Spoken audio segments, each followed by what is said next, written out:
നിങ്ങൾ ഒരിക്കലെങ്കിലും ശ്രദ്ധിച്ചിട്ടുണ്ടോ? പകൽ കഴിക്കുന്ന മാഗിയേക്കാൾ രാത്രി കഴിക്കുന്ന മാഗിക്കൊരു സ്പെഷ്യൽ ടേസ്റ്റ് ഉണ്ടെന്ന്. ഇത് വെറും തോന്നൽ മാത്രമല്ല, അതിന് പിന്നിൽ സയൻസ് ഉണ്ട്.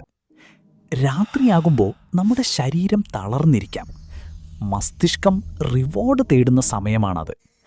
അപ്പോഴാണ് ചെറിയ കാര്യങ്ങൾ പോലും കൂടുതൽ സന്തോഷം നൽകുന്നത്. മാഗിയിലുള്ള ഉപ്പ്, മസാല, MSG പോലുള്ള ഘടകങ്ങൾ നമ്മുടെ ബ്രെയിനിൽ ഡോപ്പമീൻ എന്ന സന്തോഷ ഹോർമോൺ റിലീസ് ചെയ്യാൻ സഹായിക്കുന്നു. പക്ഷേ ട്വിസ്റ്റ് ഇതാണ്: രാത്രി സമയത്ത് നമ്മുടെ ടേസ്റ്റ് സെൻസ് കൂടുതൽ സെൻസിറ്റീവ് ആകുന്നു. അതായത് ഒരേ മാഗി തന്നെ രാത്രി കഴിക്കുമ്പോൾ കൂടുതൽ രുചിയുള്ളതായി തോന്നും. ഇതിനു പുറമെ നിശബ്ദമായ രാത്രി, ഫോൺ സ്ക്രോൾ അല്ലെങ്കിൽ ഒരു സിനിമ, ഈ മുഴുവൻ മൂഡ് കൂടി ചേർന്നാൽ ടേസ്റ്റ് ലെവല് തന്നെ ഉയരും.